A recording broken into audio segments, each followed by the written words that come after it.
estivesse torta, eu estava. Tudo bem? Tudo jóia, Gabi. Boa noite a Boa todos aí. noite. Seja bem-vindo.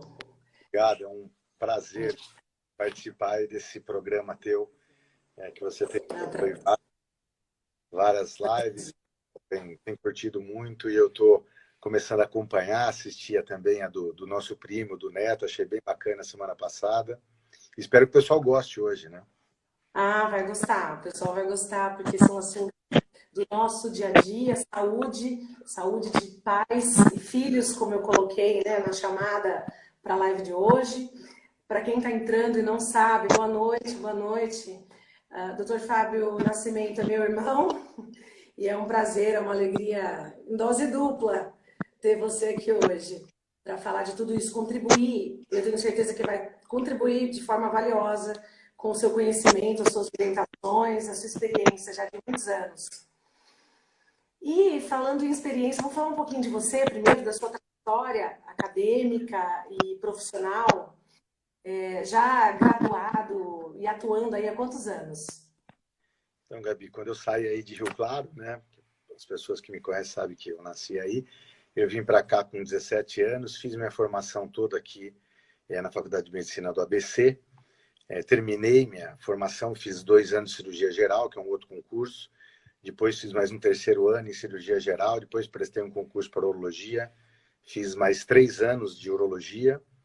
E depois dos 6 de faculdade e os 6 de residência, eu fiz mais um fellow na área de urologia pediátrica, que eu atuo, que é uma subespecialidade. Depois de 5, 6 anos, eu fiz meu mestrado, demorei 2 anos para fazer em ciências de saúde, aqui também pela faculdade. E há 3, 4 anos atrás, abri um concurso na faculdade para professor de urologia, aí sim contratado, porque eu era assistente dos hospitais. E aí teve um concurso, eu também prestei, e agora, há 4 anos, eu tive o prazer e a satisfação de ser titulado auxiliar de ensino, né, na Faculdade de Medicina, depois de quase 30 anos aqui trabalhando na instituição. Então, foi mais ou menos essa minha trajetória aí, acadêmica e profissional, né, Gá? Como você sabe, algumas pessoas não sabem, eu tenho uma atividade no ABC, que é mais vinculada à faculdade, tenho uma atividade em São Paulo, e agora eu tenho chamado de Projeto Bandeirantes, que é a interorientação, né? Sim. Eu tenho começado aí um projetinho aí na região de vocês, em São Pedro, que começou há 2 anos e está indo muito bem. E é um projeto bacana porque, ao mesmo tempo que eu estou começando uma nova fase aí, num projeto de vida para alguns anos, eu fico mais perto de todos, né? Então, tenho visto mais a família e os amigos. Sim, é uma alegria para a gente ter você perto. Maior ainda vai ser a alegria para mim quando você vem um pouquinho mais perto aqui para Piracicaba, e espero que venha em breve, e acho que virá, tenho quase certeza disso. Eu não só espero, eu tenho certeza que acabará vindo, porque você já começou em São Pedro os atendimentos, não é? E também atuando no hospital lá. E daqui a pouquinho a gente vai falar mais sobre isso, mais para frente, deixar aí para o final da live, para a gente aprofundar nessa questão. Mas que é importante que as pessoas saibam, porque quem aqui está nos assistindo hoje vai ter acesso a você mais facilmente, não vai precisar ir até São Paulo. E então, como eu na chamada coloquei, urologista geral e pediátrico, mestre pela Faculdade de Medicina do ABC, professor na faculdade. Eu estou ouvindo um barulho, vocês estão ouvindo também? Está incomodando? Eu vou abaixar Abaixei. Eu não sei, você está ouvindo, Fábio? Agora o barulho diminuiu. Eu diminui o som aqui, poderia estar fazendo algum eco aqui. Ah, tá, pode ser. Fábio, vamos começar. Eu vou. Fábio, né?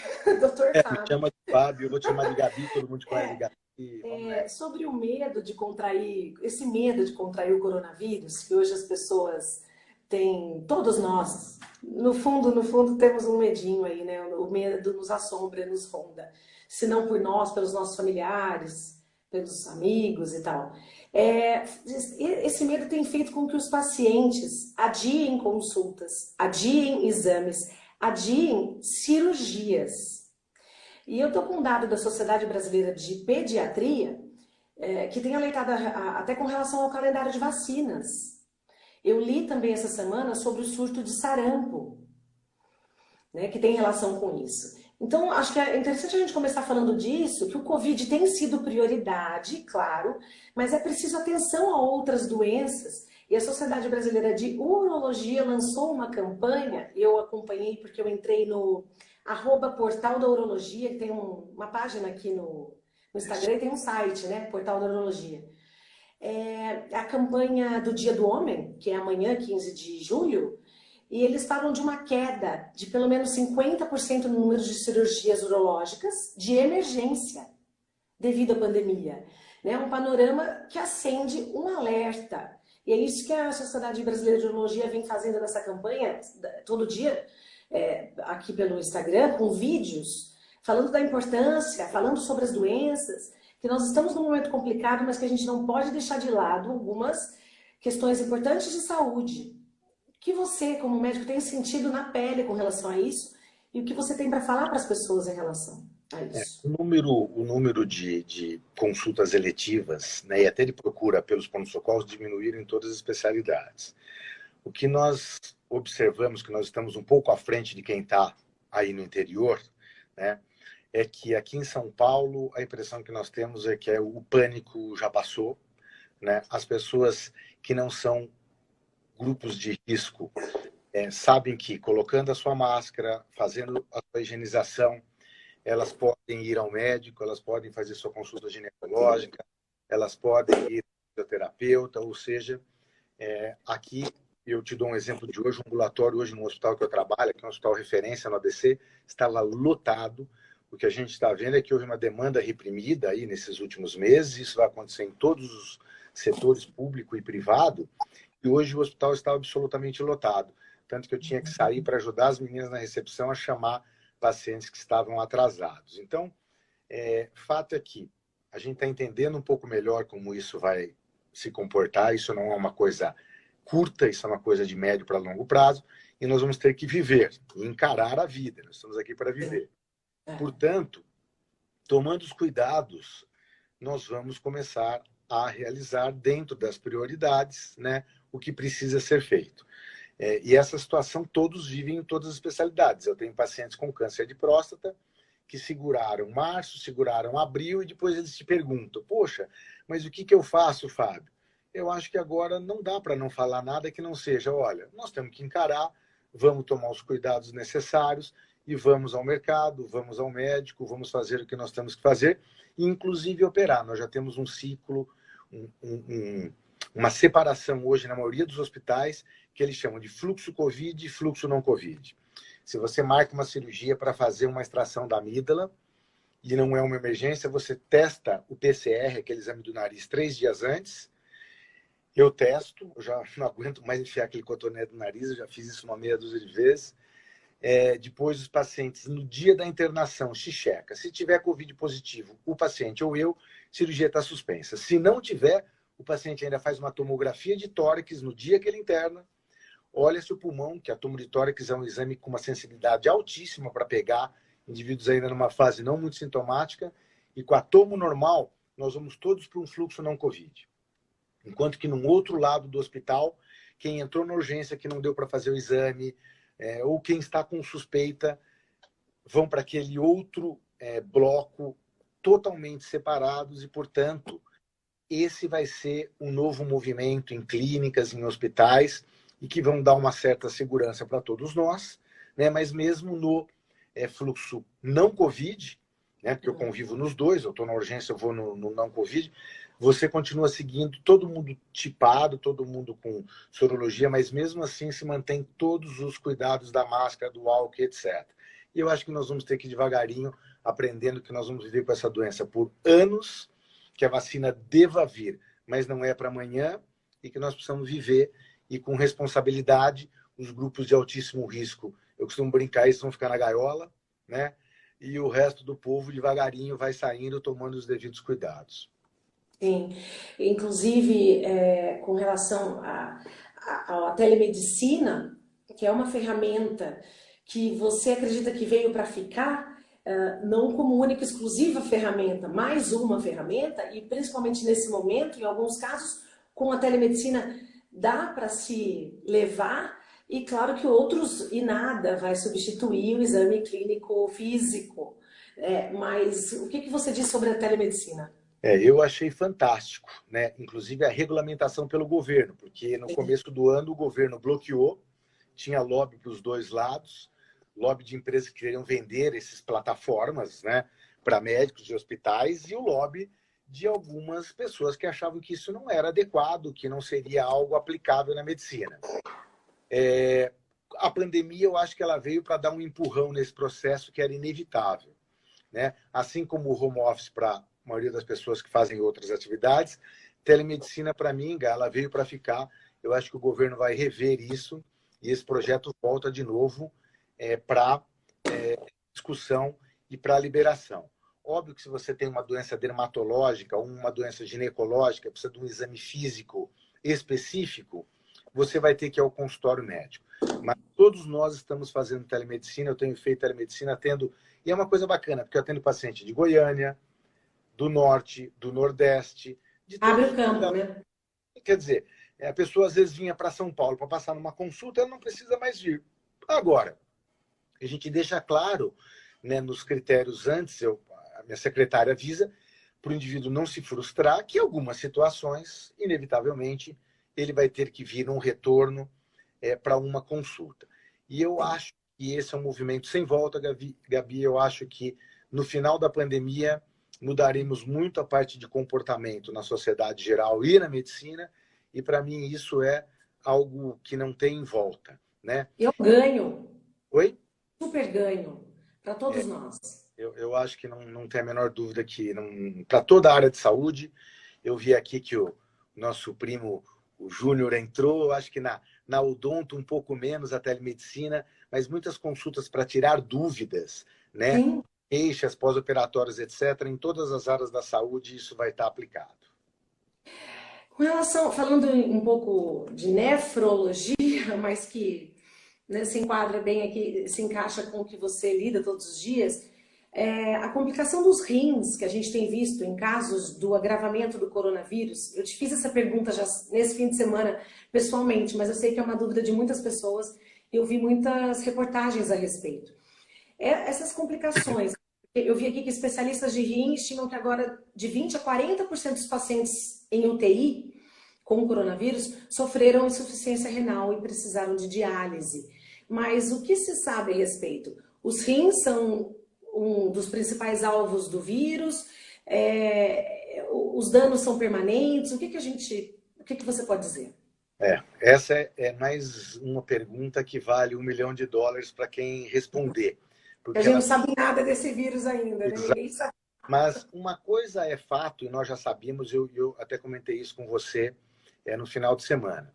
A maioria dos indivíduos que têm um quadro infeccioso, em qualquer local, pode ser na boca, pode ser numa meninge, nos pulmões, não importa se é Covid ou não, quando essa infecção se torna generalizada, que as pessoas conhecem como septicemia ou infecção generalizada, e isso leva a uma falência da circulação do sangue, ou seja, uma queda na pressão arterial, esse baixo fluxo de sangue leva menos sangue na cabeça, o indivíduo desmaia. E leva menos sangue para o fígado, leva menos sangue para o rim. Quando você tem uma menor chegada de sangue nos rins, você não filtra o sangue e, portanto, e não forma a urina adequadamente, e, portanto, você desenvolve uma insuficiência renal. Então, todo quadro infeccioso grave, seja lá qual o motivo da sepsis, ou até acidentes que levam à perda sanguínea, e você diminui a quantidade de sangue, cai a pressão e reduz o fluxo de sangue nos rins, leva a uma redução de função renal, com consequente insuficiência renal. Então, nós temos aí uma certeza e uma dúvida para ser esclarecida. A certeza é que quando os indivíduos ficam gravemente acometidos e têm infecção generalizada, com alteração da pressão, diminui o fluxo de sangue nos rins, insuficiência renal, diálise ou não.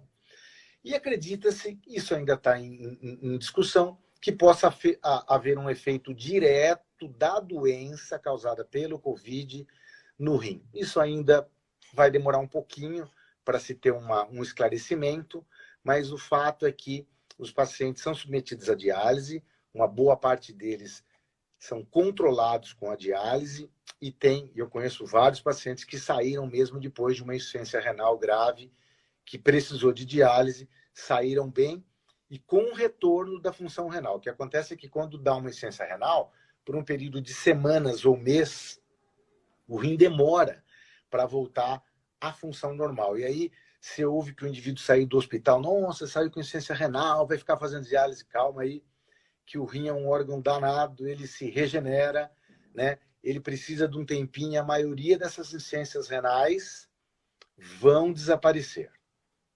Ah, que bom, obrigada pela explicação novamente. Vamos entrar agora nos temas que nós prometemos para todos aqui nos últimos dias, que falaríamos sobre enurese noturna, quando o xixi na cama se torna o maior pesadelo. Eu falo isso aqui sorrindo, mas para a mãe e para o pai que convivem com essa criança há 10, 11 anos, muitas vezes, fazendo xixi na cama ainda à noite, sabem como isso é estressante para os pais e muito, muito incômodo e pode causar prejuízos emocionais sérios na criança, né? É uma festa do pijama que ela não vai participar, muito provavelmente. E hoje o que mais se tem é festa do pijama. É a casa de um amigo, de um parente, vergonha de dormir. Acampamento, qualquer viagem de escola.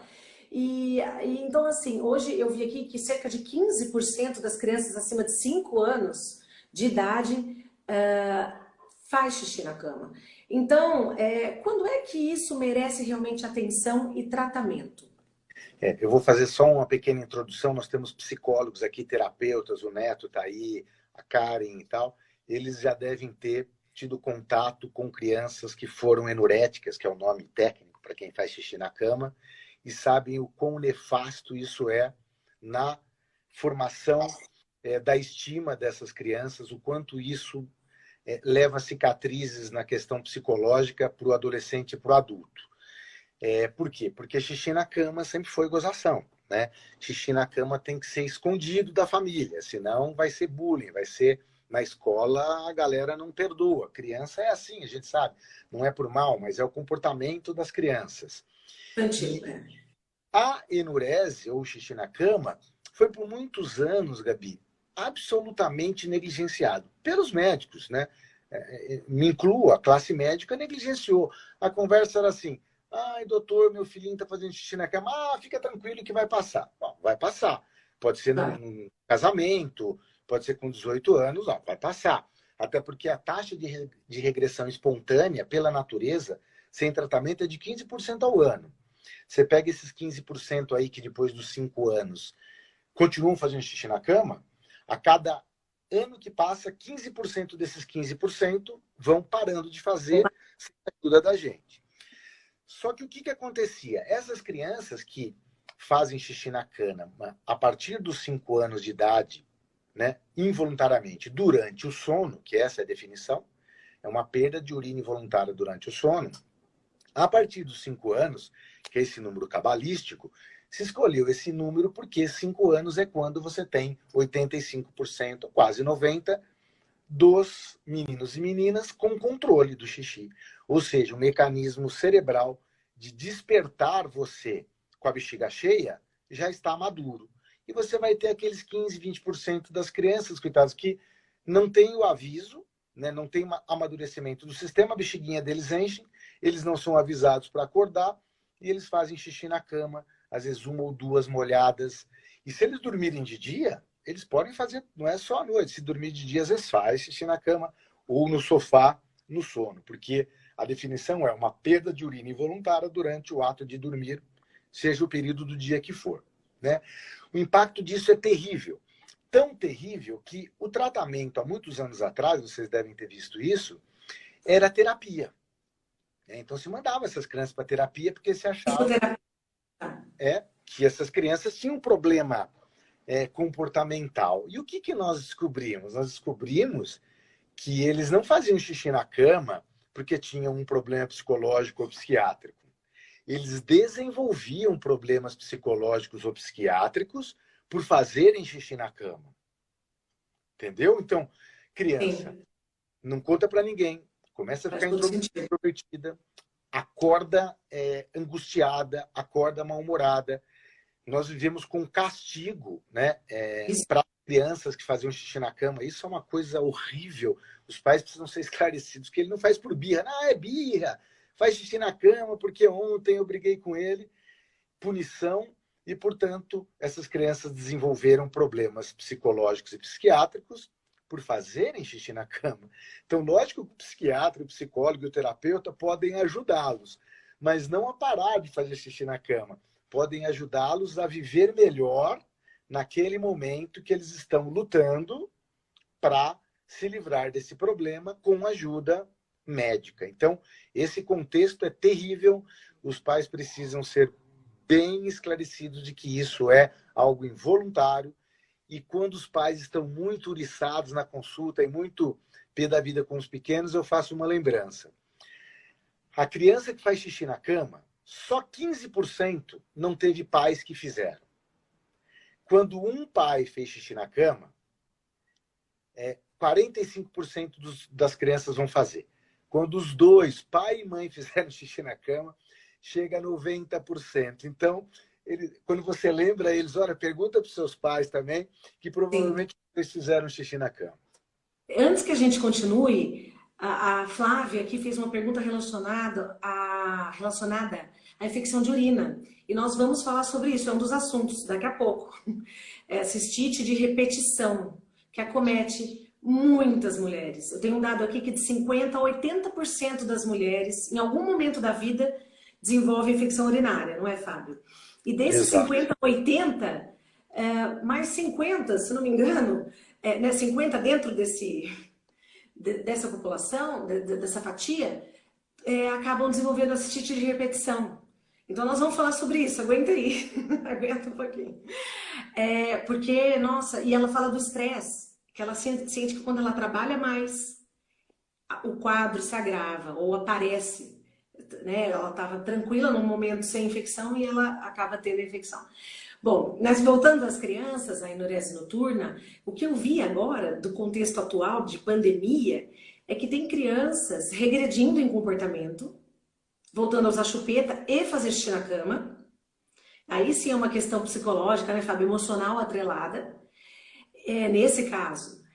Mas que, ao mesmo tempo, tem famílias conseguindo elaborar melhor tudo isso, lidar melhor, voltar a atenção com mais paciência, talvez por estarem em casa, um ou outro sem trabalhar, não sei, e ajudar a criança. Então, a gente tem esses dois lados aí, nesse momento. É que é um assunto complexo esse, mas o que você comentou é um outro tipo de enurese. Existe a enurese primária, que foi aquele bebezinho que nasceu, sempre fez xixi na cama, quando era para fazer, depois ele passou dos 5 anos e continuou fazendo. Primário, sempre fez. Existe o enurético secundário, aquele que não fazia, que é o que você comentou, e com 6, 7 anos, aí sim, sempre tem um impacto. Uma perda de um ente, de um avô, de alguém que ele gostava muito, uma troca de colégio. Aí sim, a questão psicológica, ela tem quase sempre um fator que o psicólogo, o terapeuta consegue determinar como o gatilho. O gatilho que deu o início para tudo isso. Mas essa é uma outra enurese, muito menos comum, chamada de enurese secundária. Nunca perdeu, ou melhor, adquiriu o controle a partir dos 5 anos e depois voltou a perder. E óbvio que todas essas questões que nós estamos vivendo acabam impactando nisso. Sim. E aí vamos falar de tratamento, então. Na verdade, se trata a partir dos 5 anos, porque até os 5 anos é fisiológico. Isso. E aí, quais são os tratamentos disponíveis hoje, mais eficazes? De forma bem resumida, você tem 3 abordagens. Uma é a que a gente chama de uroterapia. Uroterapia é acalma os pais, chama a criança para você na consulta. Não adianta você ficar falando para os pais na consulta e não olhar para ele. Ele está jogando celular no meio da consulta, não está nem aí para o que está acontecendo. Você tem que pôr ele na jogada porque ele tem que se envolver no tratamento. Motivação e cuidados básicos. Diminuir líquido depois das 6 da tarde. Fazer xixi, dorme no sofá, você não leva direto para a cama. Leva para fazer xixi e depois põe na cama. Tentar reduzir alimentos que são considerados irritantes da bexiga. Eu sei que a evidência disso não é alta na literatura, mas cafeína, essas substâncias que sabidamente são irritantes da bexiga, tenta-se evitar. Não se acorda criança de madrugada, pelo amor de Deus, isso é nocivo. Tem pais que põe o celular para despertar, para acordar a criança. Isso injuria mais a criança, o irmão que acorda e todo mundo na casa. Isso não é tratamento de enurese, isso tá fora, isso é trash, né? Então a gente chama de uroterapia. A criança que ronca, que respira mal, respira com a boca aberta, tem apneia do sono, se descobriu recentemente que se você desobstruir a via aérea, ou com antialérgicos, corticoide, ou com cirurgia de adenoide de amígdala, resolve muitos casos de xixi na cama. Então, temos que perguntar isso, se dorme bem, se não ronca, etc. E criança que tem intestino preso também tem mais dificuldade de controlar o xixi. Então, tem que resolver intestino preso na população pediátrica, porque depois, quando fica adulto e passou a vida inteira com intestino preso, conserto não tem. Dá para ajudar, mas é difícil consertar. Mais difícil, né? Nessa fase. Tirando isso que a gente chama de uroterapia, entram só 2 tratamentos para isso, que são um tratamento com um remédio, que é um hormônio que diminui a formação de urina no período da noite. Então, a criança toma esse comprimido antes de dormir, não bebe mais água, e ele reduz a filtração e a formação de urina. Uma boa taxa de sucesso, na ordem de 70%. Esse site que você comentou aí, do xixi na cama e tal, é de uma empresa que é a única que detém aí a patente desse medicamento. E esse remedinho, ele pode ser usado, é seguro e tem aí uma chance de cura parecida com o outro tratamento, que é o que não que eu não use o remédio, mas é o que eu mais gosto, que é o tratamento com um aparelho de alarme. Esse é um mecanismo que você acredita que seja de condicionamento, é um aparelhinho, tem um sensor que você põe na cuequinha, ou no pijaminha, ou num tapetinho embaixo do lençol, e quando a criança faz o xixi e molha o sensor, ele dispara um alarme. Lógico, acorda a casa inteira, não é uma coisa agradável. Mas esse mecanismo de despertar e a criança acordar toda vez que ela está fazendo xixi, 70% dessas crianças param de fazer xixi na cama e começam a acordar com a bexiga cheia de noite e vão até o banheiro fazer xixi. Então, basicamente, eu acho que de enurese são essa abordagem que a gente fez, e eu acho que a grande mensagem aí, Gai, é que é preciso informação e valorizar o assunto, porque ainda pais não valorizam, os avós, deixa para lá, o médico não valorizava, e eu me dediquei isso, ainda me dedico a tratar crianças enuréticas, e você não sabe a alegria quando abre a porta do consultório, você já olha para a cara, você sabe para o fez xixi. Ele entra olhando para você, né? Porque na consulta ele fica assim, né? Ele tem vergonha de falar com você. Isso, E tem o diário miccional, né, Fábio? Você falou do envolvimento da criança.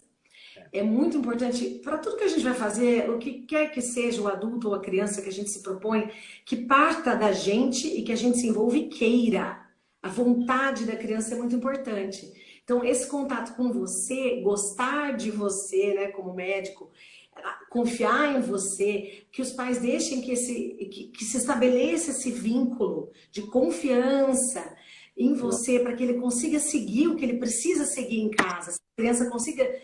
o diário miccional, ele coloca ali, né, se ele fez xixi, se ele não fez, carinha triste, carinha alegre, uma coisa assim. É isso aí. Eu me lembro disso. E mesmo assim, ele fez xixi, ele trocar a roupa dele, ele trocar a cama, ele se envolver, ele estar presente naquilo que ele está vivendo e no que ele vai se propor a fazer de agora em diante. Isso mesmo. E a gente trabalha com um grupo institucional, e eu tenho fisioterapeutas que me dão suporte no tratamento de alarme, quer dizer, esse não é um trabalho, quem quer mexer com essa população trabalha em grupo, né? E eu acho que a criança enurética, eu uso muito terapeuta, eu uso psicólogo, eu uso a fisioterapeuta minha, que eu tenho dois físios que são expert em alarme, eles são os tutores, eu indico alarme, eu dou as opções de tratamento, depois eu monitoro, e às vezes eu uso alarme mais o remédio, ou o remédio primeiro e mais o alarme. O que a Depende gente não do caso. que a gente não pode deixar essa criancinha voltar para casa fazendo xixi na cama. Então, de forma resumida, tem tratamento e precisa dedicação de todo mundo. E, bom, vamos ter que passar de assunto, sabe? Porque, infelizmente, a gente só tem mais 30 minutos e muita coisa para falar, muita coisa importante. Muito obrigada aí pela explicação da enurese noturna. Quem tiver mais dúvida, depois pode mandar para o Instagram do Dr. Fábio, que é @Dr. Fábio J. Nascimento. Ou a gente pode fazer uma outra live, ou grava um vídeo, tem também no YouTube. Mas nós vamos falar agora, antes de chegar na cistite, sobre um assunto, Fábio, que rendeu ao nosso vídeo, que nós temos um vídeo, uma entrevista que foi vinculada no YouTube. Para quem não sabe, eu tenho tudo começou de Mãe para Mães, começou num canal no YouTube, que é o de Mãe para Mães com Gabi. E lá nós gravamos um vídeo há 3 anos, no qual o Fábio falava sobre fimose. E esse vídeo rendeu mais de 132 mil visualizações. Caramba, que legal. 132 mil visualizações sobre fimose. Então, assim, não podemos deixar de falar sobre isso, porque é muito comum, tem muito adulto aí assistindo a gente agora com fimose, né? E como se trata, quando se opera, até a maioria dos bebês, dos meninos, nasce com a pele fechando o pênis, né? A cabeça do pênis, né, Fábio? Até quando a fimose é comum? E o que fazer depois? Eu costumo dizer que o criador não colocou aquela pelezinha ali para a gente operar, né? O projeto original era para a gente estar no mato, né? Sem roupas, e o prepúcio, aquela pele que recobre a glande, né? A cabecinha do pipi, que a gente chama de prepúcio, serviria para proteção, né? Esse era o projeto original. Não tem mais floresta, não tem mais vida nômade, tem cueca, tem calça, e a pele, obviamente, perdeu a função. Isso é fato, né? Não é por isso que nós vamos virar os exterminadores de prepúcio, sair arrancando a pele de todo mundo. Mas nascer com fimose, ou seja, com a glande coberta, é algo fisiológico. Nós chamamos de fimose fisiológica da criança. E se nós não fizermos nada, ninguém se meter a fazer massagem na coitadinha do pipi, a outra vou falar para fazer o exercício, o outro quer passar pomadinha no bebezinho, não precisa fazer nada. Até 3 anos de idade, 94% das crianças vão ter a sua glande, a cabecinha do pipi, descobertas pela natureza, que é perfeita. Vão sobrar ali 5%, 6% das crianças que irão permanecer com a glande, com a cabeça do pênis coberta e não vão conseguir descobrir. A estes aqui nós chamamos de fimose patológica, ou seja, nascer com fimose é fisiológico, até os 3 anos a maioria curam sozinhos, sem médico, sem massagem, sem nada. E Desculpa te interromper, essa massagem, porque no nosso vídeo, sei lá quantos comentários, foram, sei lá, dezenas de comentários. A maioria, eu li agora esses dias, falando, eu fiz a massagem, eu faço a massagem, o médico mandou fazer a massagem, o médico. Não. E, machucou. O que isso pode causar? Antes que a gente prossiga. Pode piorar, pode... Eu tenho duas palavras, eu sempre brinco, eu uso a massagem é no massagista e o exercício é na academia. No bilauzinho desses moleques, deixa o bilau desses coitadinhos em paz. O que as mães perguntam, mas o que eu faço? O que você faz é puxar até onde vai. Lavar. Ai, doutor, mas eu puxo não vai nada. Então tá bom. Agora, se você puxar, vai. E o pai, fortão, deixa que eu puxo, pai, puf. São aquelas crianças que entram no consultório, eu já sei quem faz a massagem. Ele entra esguelando no consultório, chorando. Ele fala, puta, mais um que vai me puxar esse negócio e vai me doer. É um trauma. O mico, o trauma que essas crianças passam, todo dia alguém indo lá no bilauzinho deles puxando e tracionando. Isso não existe, isso não é recomendável, é proscrito. E o que você faz? Você puxa até onde vai. Se vai tudo, você higieniza. Se não vai nada, você não vai nada. A partir dos 3 anos, ok. A natureza não resolveu. Vamos nós. Agora, respondendo ao que você falou. Começa a puxar, Gabi, puxar e vai fazendo microfissuras na pelinha, uma pelinha delicada, né? Super sensível, e vai formando microfissuras, vai ficando vermelhinho. Chega um dia, a pele cicatriza, e aquela fimosezinha que a natureza poderia resolver, fecha na forma de cicatriz. Ah, tá. Essa é igual a cirurgia. Então, não existe massagem no pipi para fimose, e nem exercício. Bom, e daí a partir de uma idade, já não é fisiológica, é patológica e é cirúrgica ou tem pomada? Pomada funciona, não funciona? O que fazer? Depende do caso. Bem, O que significa um adulto chegar com fimose à fase adulta? Que tipo de complicações, consequências ou não isso pode trazer para ele? tá. Existem basicamente duas formas de se tratar a fimose patológica, aquela que não resolveu até os 3 anos. Uma pomada à base de corticoide e a cirurgia. Ou seja, a partir de 3 anos. Até pintou uma pergunta aí, Madeira, né, de Madeira, a partir dos 3 anos. Lina, a minha amiga Lina. Tudo bem, Lina? E a partir dos 3 anos também não precisa sair correndo, não é uma emergência, pode operar com 4, com 5. Quanto mais cedo você opera, logo depois dos 3, menor é a lembrança no futuro dessa cirurgia, né? Mas você pode operar com 4, com 5, não há problema. O tratamento com pomada, eu sempre digo que é um pedágio que todos os pais passam. Porque quando você propõe cirurgia e tentativa com pomada, 99,9% vão optar por começar com a pomada. Portanto, nenhum problema. Eu posso falar com muita tranquilidade de pomada, porque você sabe, Gabi, a minha tese de mestrado foi nessa pomada, foi um dos maiores trabalhos no mundo feito com a pomada, com investigador único, né? E a tristeza do resultado é que não era aquilo que se propalava na bula, né? Que falava que a pomada resolvia 95%, 96%. A nossa taxa de sucesso, com follow-up curto, de 6 meses, curto, médio, foi de 60% de cura. Vamos lá, 50-50, 50%. Vale a pena. 50% de chance de não operar, eu sou um defensor, eu uso, mas a expectativa da pomada não é aquela que foi criada no começo, né?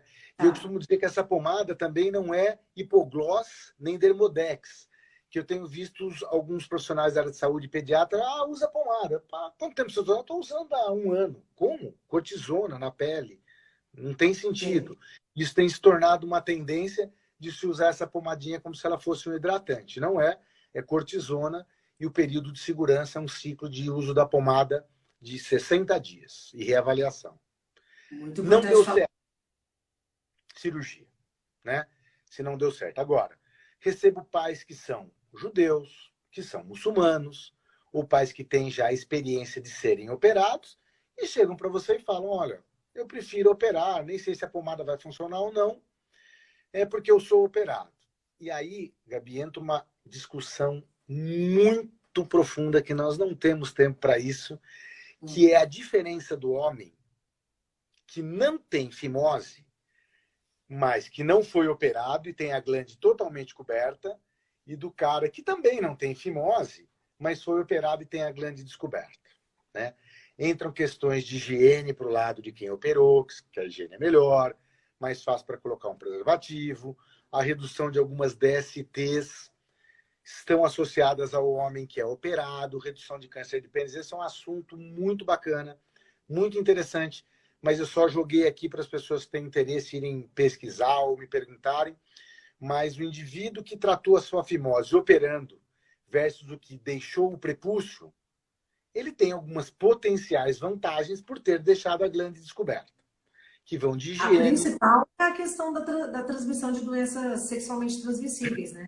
Então, eu tenho até medo de falar isso aqui, se estiver jovem ouvindo, pelo seguinte, foi feito um trabalho na África, pela OMS, com mais de 6 mil africanos, de forma reduzida, foi o seguinte, quem tirou a pele dos africanos versus quem não tirou, eles não tinham fimose, mas tinham aquela pelezona que cobria aqui, você puxava. Os que operaram tinham 54% menos chance de ter AIDS versus o grupo de africanos que tinha a pele. Meu Deus, vamos tirar a pele de todo mundo. Não. Para os jovens que estão nos ouvindo, prevenção de DST não é ir operar a fimose, é usar preservativo, né? Pelo amor de Deus. Porque tem outras, ele não pega AIDS, mas pega sífilis, gonorreia, etc. Mas pega AIDS, reduz a chance. Então é inegável que o homem circuncisado pega menos. Não é que não pega, mas a chance é menor. Tem menos câncer de pênis? Tem menos câncer de pênis. Mas o cara que tem pele, se ele higienizar bem, também vai ter o mesmo efeito. Mas, de forma resumida, até 3 anos não faz nada. A partir dos 3 anos, pomadinha ou cirurgia. Ou pomadinha, se não deu certo, cirurgia. E quanto antes operar, melhor. Por conta disso, a criança não lembra. A recuperação de uma criança é maravilhosa. A partir dos 3 anos, eu acho que é uma idade bem bacana. A circuncisão neonatal, que é um outro capítulo, que é uma discussão brutal, ela está mais no escopo de questões religiosas, culturais, né? E que a gente não entra, não discute time de futebol e religião. Eu faço cirurgia de fimose em bebezinho de 2, 3 dias. Eu não entro no mérito da cultura judaica, muçulmana, eu sou profissional. Nesses casos, eu não abordo esse assunto, eu vou lá e faço uma circuncisão religiosa, tá? Sim. Aí estão falando que tiveram orientação, Alina, de esperar até os 12 anos da criança pela possibilidade de anestesia local. O que você acha? Lina, minha amiga, que bom que você está aí, né? Lembranças direto de Minas Gerais. Olha, eu vou te dizer, isso é uma maldade, né?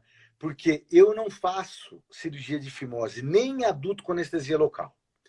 Eu acho que você sentir dor, passar nervoso ou estresse em 2020 é medieval.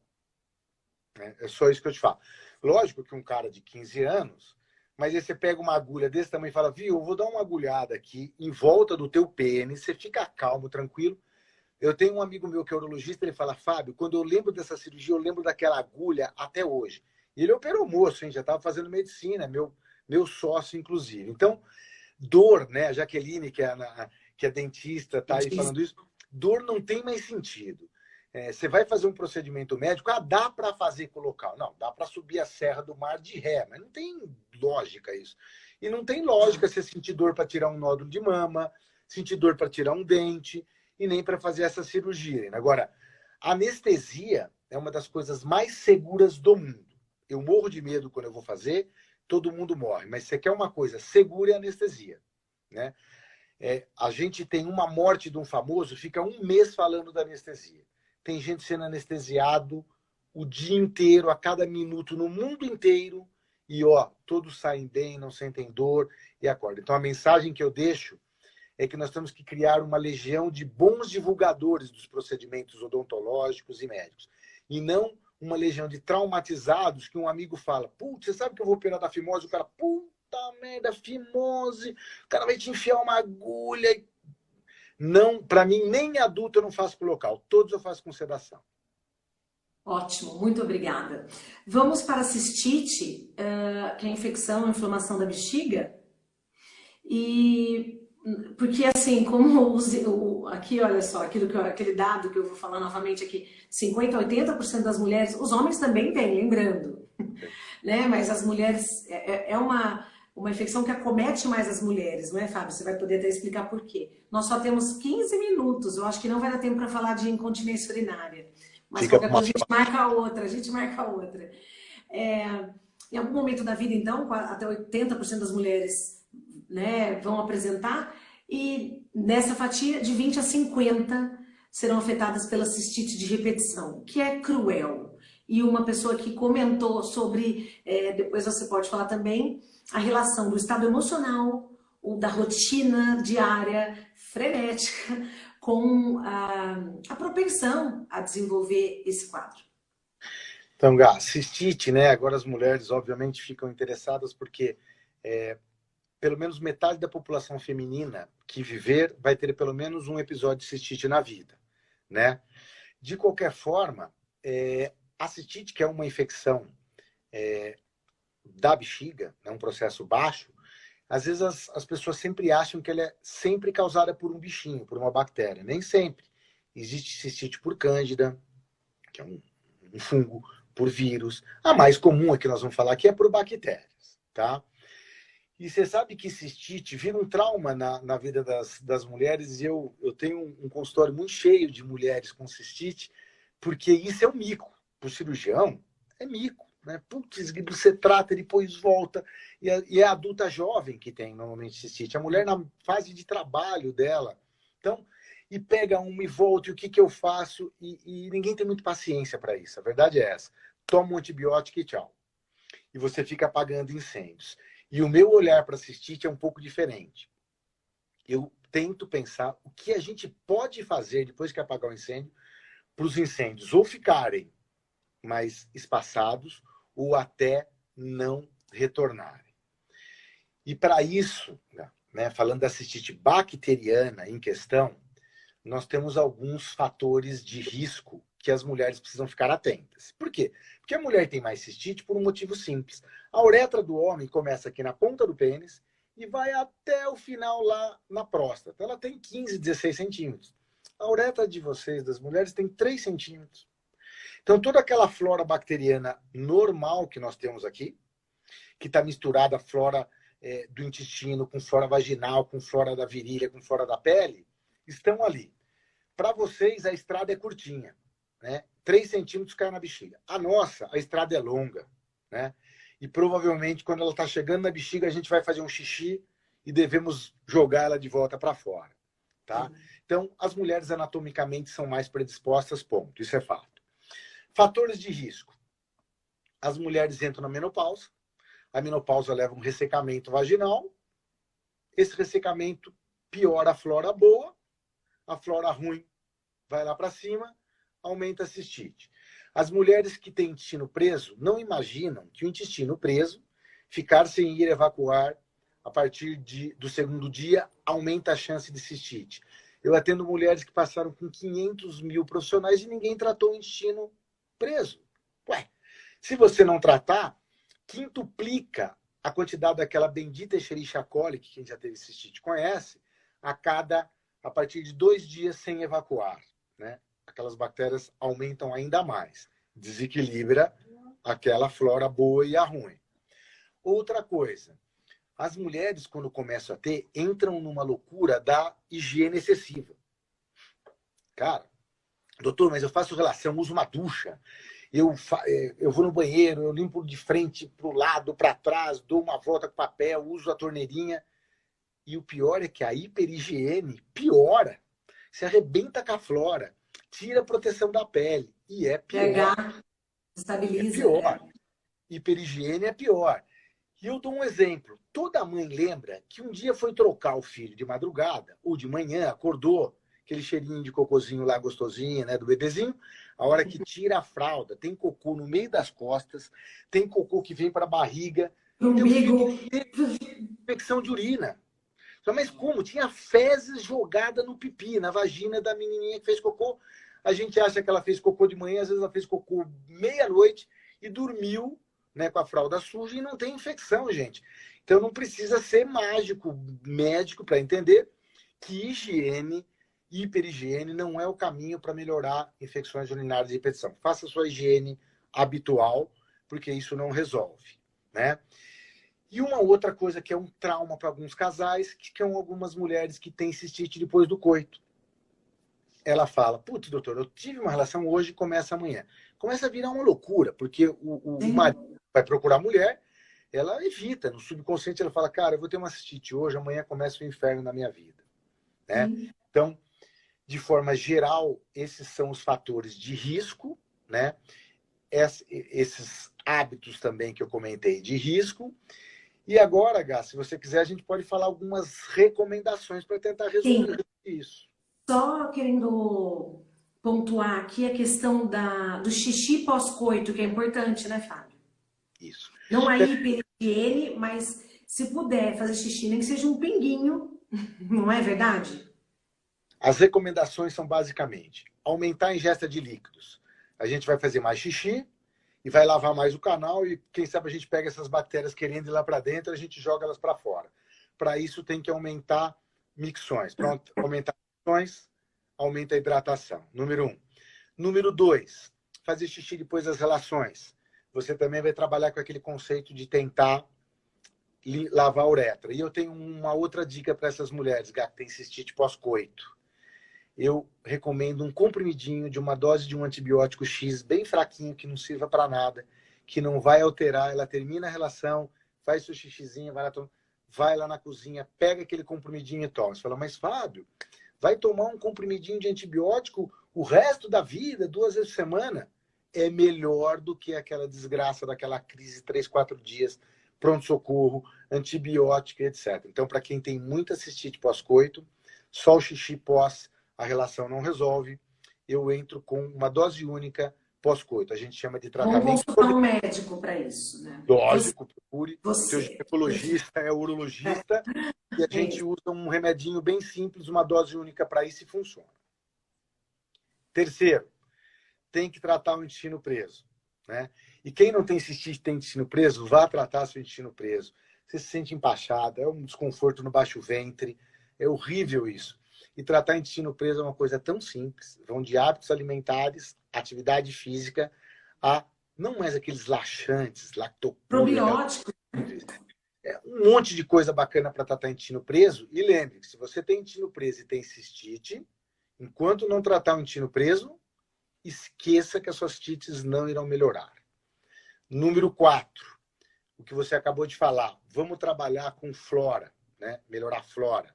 E hoje está muito em moda, a gente sabe que as evidências na literatura de que mexer com flora seja determinante, não há ainda um consenso, mas temos que trabalhar com a probiótico. Então, eu sou muito a favor de Activia, de Yakult, de formulações de probiótico, do Prolive, que é um comprimido.